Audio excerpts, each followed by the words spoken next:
Chers frères et sœurs dans le Seigneur, merci pour cet instant où nous allons passer ensemble dans la prière pour notre cher et beau pays, le Grand Congo, qui est le Congo-Kinshasa et Congo-Brazzaville, que nous devons toujours recommander entre les mains de Jésus, afin que nous puissions connaître un avenir radieux. Les enjeux de leur bien-aimé ne doivent pas nous décourager, parce que nous sommes appelés à traverser le vent, à traverser la tempête, à traverser les vallées, bien-aimés, et à escarper toutes sortes d'obstacles qui peuvent se présenter devant nous, sachant que nous avons un soutien incontournable, c'est notre Seigneur Jésus-Christ qui a dit dans sa parole, « Je serai avec vous jusqu'à la fin du temps ». Nous sommes toujours dans Apocalypse, bien-aimé, chapitre 19, et au verset 7, là où nous invoquons le règne de Christ qui s'établit déjà. Car nous savons que la chute de Babylone, bien-aimé, qui est un empire maléfique que Jésus a détruit, par la puissance de son amour, par la puissance de sa parole, fait que maintenant, Jésus vient maintenant s'établir. Il va s'établir dans le Grand Congo. Et lorsque Jésus vient s'établir dans le Grand Congo, il va s'établir dans des vies de gens, dans des cœurs de gens. Il va s'établir dans des églises qui croient en notre Seigneur Jésus. Il va s'établir dans des familles. Il va s'établir dans des structures. Il va renverser beaucoup de choses. C'est un vent qui va souffler dans le Grand Congo où des gens vont comprendre. C'est comme des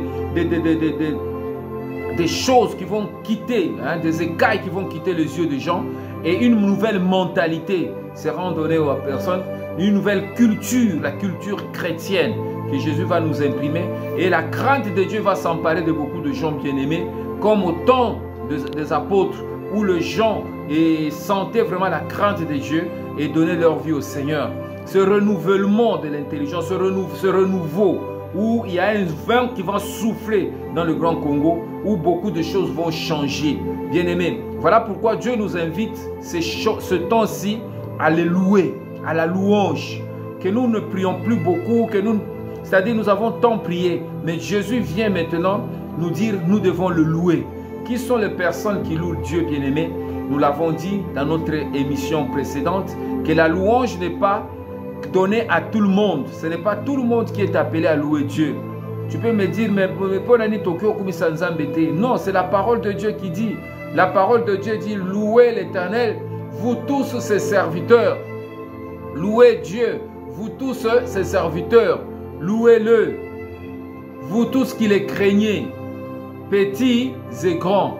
C'est-à-dire, bien-aimé, la louange est donnée d'abord aux serviteurs de Dieu. Et qui sont les serviteurs de Dieu? C'est ceux qui craignent Dieu.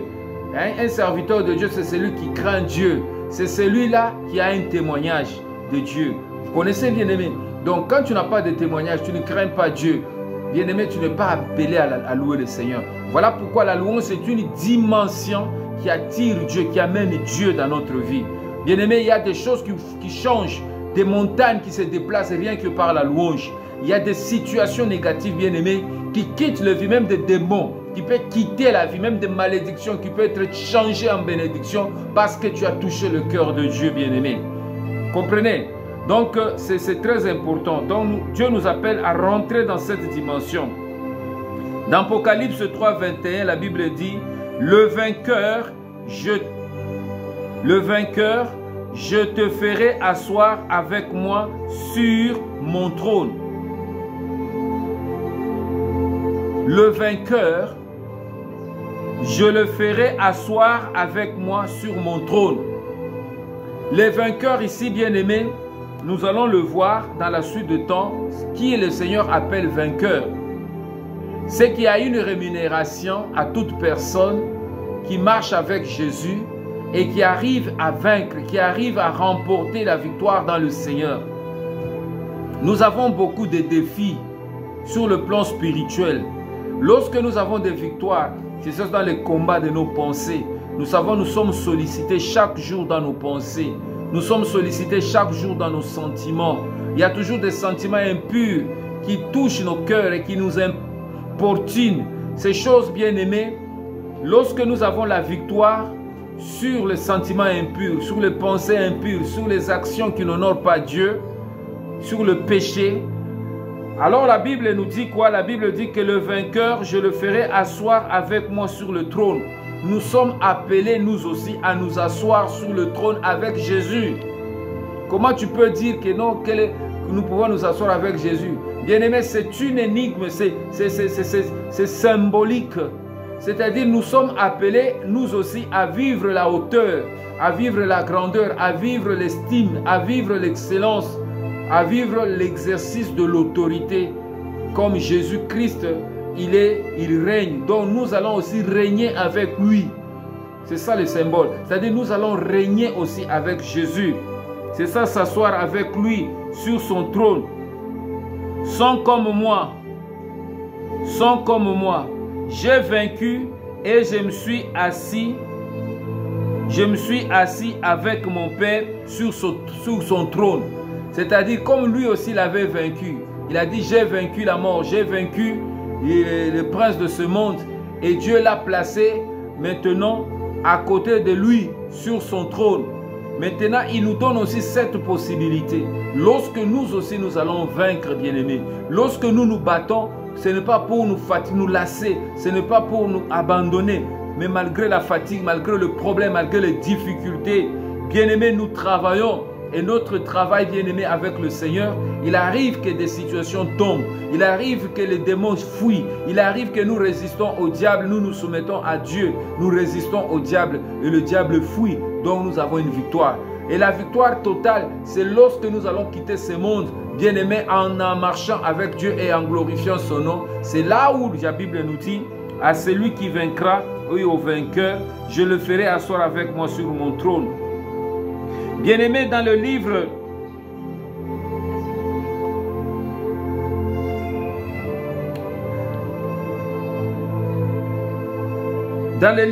d'Apocalypse, chapitre 2, versets 26-27,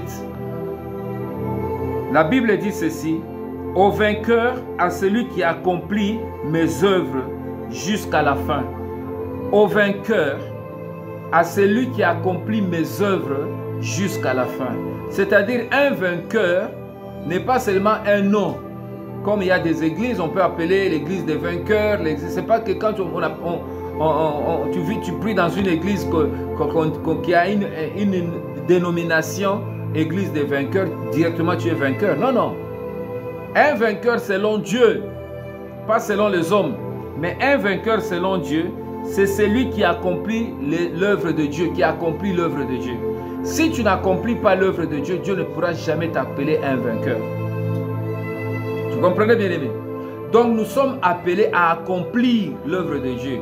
Parce que Jésus lui-même l'a dit que si ma parole demeure en vous, hein, vous m'appelez Seigneur, Seigneur, et vous ne faites pas ce que ma volonté. L'œuvre de Dieu, c'est de croire en celui qui l'a envoyé. Donc nous devons faire la volonté de Dieu. Nous devons faire ce que Dieu nous demande de faire. C'est-à-dire, nous devons pratiquer la parole de Dieu. Et lorsque nous pratiquons la parole de Dieu, nous avons la victoire. C'est une victoire, bien-aimée. Parce que le combat que nous avons, c'est un combat de la foi. Le diable ne veut pas que nous puissions mettre en pratique la parole de Dieu. Voilà pourquoi il s'acharne contre nous jour et nuit. Voilà pourquoi nous avons des pesanteurs dans notre esprit. Voilà pourquoi nous avons des ennuis. Nous avons parfois certaines situations qui nous arrivent juste pour nous intimider à ne pas avoir l'amour, pour nous refroidir dans le Seigneur. Mais lorsque nous surmontons tous ces obstacles, lorsque nous croyons que au-delà de tout ce qui nous arrive de mal, nous sommes capables de traverser ces choses avec Jésus et nous demandons plus de force, bien-aimés, il arrive que nous remportons la victoire.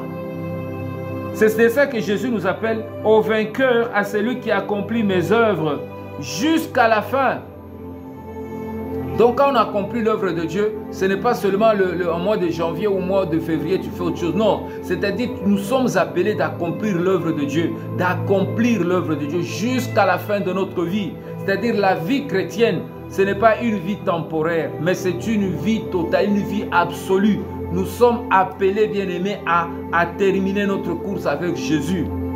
Voilà pourquoi la Bible dit à celui qui vaincra, celui qui persévérera jusqu'à la fin. C'est celui-là qui sera sauvé. C'est celui-là qu'on appellera le vainqueur. Si on ne persévère pas, bien-aimé, on va être arrêté. Les obstacles, c'est pour nous arrêter. Mais nous devons toujours travailler, continuer à aller de l'avant jusqu'à la fin. Je donnerai autorité sur les nations. C'est lui qui accomplit l'œuvre de Dieu jusqu'à la fin. Jésus dit, il te donnera l'autorité sur les nations. Pourquoi nous n'avons pas d'autorité sur les nations? Pourquoi certaines églises n'ont pas l'autorité sur des nations? Bien aimé, parce que ces églises, ce ne sont pas des églises de vainqueurs. Ce ne sont pas des églises qui accomplissent l'œuvre de Dieu. Lorsque tu n'accomplis pas l'œuvre de Dieu, Dieu ne peut jamais t'appeler vainqueur et tu ne pourras jamais avoir l'autorité sur les nations. C'est lui qui a l'autorité sur les nations. Bien aimé, tu peux être investi d'une autorité. Yo moko tango ozo sambela ta pona moto, ozo sambela ta pona mboka, ozo sambela ta ozo sala œuvre nzambe makambo ozo bimisa na monoko, nzamba ozo laitsa ngo nzoto ezo salema. C'est ce qu'on appelle avoir l'autorité. Lorsque Jésus était dans la barque, il y a eu un vent qui a soufflé. Les apôtres ont commencé à crier jusqu'à réveiller Jésus. Seigneur, ne vois-tu pas que nous mourons? Jésus s'est réveillé, il a menacé le vent, il a dit tais-toi, et il y a eu un calme. Bien-aimé, Jésus a menacé l'esprit qui était derrière le vent parce qu'il a l'autorité. L'autorité obéit à l'autorité. Lorsqu'il y a des menaces dans ta vie, lorsqu'il y a des situations dans ta vie, Dieu te demande d'exercer l'autorité. Dieu nous a investi de l'autorité. Lorsque tu n'as pas d'autorité, bien-aimé, c'est que commence d'abord à mettre en pratique la parole de Dieu. Commence à obéir, à te soumettre. Quand tu t'appliques à la parole de Dieu, lorsque tu obéis, tu accomplis ce que Dieu dit, tu le fais. Bien-aimé, tu vas commencer à sentir tes prières commencent à avoir un certain impact. Il y a des choses quand tu vas te les déclarer, bien-aimé, Dieu directement envoie son ange et il les accomplit. Voilà pourquoi les apôtres ont fait beaucoup d'exploits que nous. Pourquoi? Parce qu'ils avaient une vie d'obéissance. Ils avaient une vie, bien-aimés, de consécration. Ils étaient consacrés à Dieu et ils obéissaient à la voix du Seigneur. Les gens comme l'Abraham, je leur parle, quitte ton pays, va vers le pays que je te montrerai. Il quitte sa famille, quitte sa patrie, il va à l'aveuglette jusqu'à ce que Dieu lui a montré un pays et dit que ce pays je te donne à toi et à ta descendance. Les gens tels que le Moïse, bien-aimé, Dieu lui dit va en Égypte, délivre mon peuple. Il obéit et il a fait des œuvres là-bas. Je serai avec toi, tu verras. Donc bien-aimé, Dieu il est dit, il est le même hier, aujourd'hui. Il continue à parler. Mais pourquoi, bien-aimé, les choses ne changent pas dans le Grand Congo? C'est parce que nous n'accomplissons pas l'œuvre de Dieu. Nous sommes ballottés par le vent de ce monde. Nous sommes un pied dedans, un pied dehors. Dieu veut que nous soyons nos deux pieds dans le Seigneur et que nous puissions exercer, bien-aimé, la volonté de Dieu, mettre en pratique l'œuvre de Dieu. C'est là où vous allez voir, bien-aimé, les choses vont changer. Il les dirigera avec un sceptre de fer, comme on brise les vases d'argile. Ainsi que moi-même, j'ai reçu le pouvoir de mon Père. C'est Jésus qui nous parle. Lui qui a reçu le pouvoir de son Père et il l'a exercé. Il a dit aussi, il va nous donner aussi ce pouvoir. Parce que dans ce monde bien-aimé, tu ne peux pas assujettir quelque chose. Tu ne peux pas assujettir, bien-aimé, ce monde dans lequel nous vivons, où il y a beaucoup d'esprits bizarres. Tu ne peux pas les assujettir si tu n'as pas le pouvoir de Dieu, si le Saint-Esprit n'est pas avec toi. Voilà pourquoi même les apôtres, avant de s'investir, oui, de s'engager dans l'œuvre de Dieu, Jésus a dit que restez à Jérusalem jusqu'à ce que vous recevez une puissance, le Saint-Esprit survenant sur vous. C'est alors que vous serez mes témoins à Jérusalem, en Samarie et dans la Judée jusqu'aux confins de la terre. Comprenez, bien-aimés? Donc ils ont reçu ce pouvoir et ce pouvoir a commencé à les guider. C'est de ça que Jésus est en train de nous parler, que nous allons briser les choses, de briser leurs bien-aimés. C'est des situations dans des familles, des situations dans nos vies. Nous allons tous les briser, des malédictions héréditaires, des choses, des blocages incessants. Ce sont comme des choses qui sont dans notre vie, qui sont arrêtées, des lois établies. Nous allons les briser avec le sceptre de fer, avec le bâton de Dieu, avec la puissance et la foi de Jésus-Christ. C'est à cela, bien-aimés, même dans notre pays, nous sommes investis de ce pouvoir. Donc nous allons prier. Nous allons prier, bien-aimés, que Dieu fasse de nous, bien-aimés, des vainqueurs. Les vainqueurs qui accomplissent l'œuvre de Dieu. Les vainqueurs, bien-aimés, qui accomplissent l'œuvre de Dieu jusqu'à la fin. Les gens qui ne s'arrêtent pas en cours de chemin, mais qui continuent à travailler pour le Seigneur. Que Dieu nous donne l'obéissance, l'esprit d'obéissance dans ce pays bien-aimé, que nous puissions obéir à Dieu et que nous puissions avoir plus d'autorité pour changer les choses qui ne marchent pas. Seigneur, je te loue et je te rends grâce à cause de ton nom et à cause de ta miséricorde. Merci Éternel pour la grâce que tu répands dans ma vie et dans la vie de mon frère qui me suit en ce moment. Seigneur, tu as dit dans ta parole, soumettez-vous à Dieu, résistez au diable et il fuira loin de vous. L'heure des vainqueurs a sonné, ô Éternel. Ceux-là qui mettent en pratique ta parole, qui accomplissent l'œuvre de Dieu. Seigneur, jusqu'à la fin, cette heure a sonné dans le cœur, là où, Père, nous ne sommes pas dignes. C'est là où, Père éternel, que l'ennemi a trouvé une ouverture, une fissure. Il nous a distraits. Là où nos pensées n'ont pas été, c'est notre Dieu ténace pour pouvoir combattre, emporter des victoires. Seigneur, nous voulons nous remettre encore à toi. Nous nous rappelons de ta parole qui dit, celui qui persévérera jusqu'à la fin, il sera sauvé. Le salut est au bout.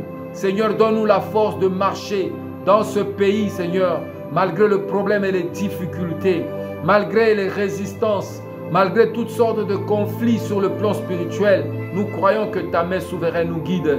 Éternel Dieu Tout-Puissant, je prie en ce moment pour que tu nous restaures, afin que nous puissions être alimentés par cette parole que nous venons d'entendre en ce moment. Seigneur, tu cherches des vainqueurs, pas des losers. Tu cherches des vainqueurs, pas des faiblards. Tu cherches des vainqueurs, pas des fatigués. Tu cherches des vainqueurs, Seigneur, ceux-là qui doivent accomplir scrupuleusement ta parole.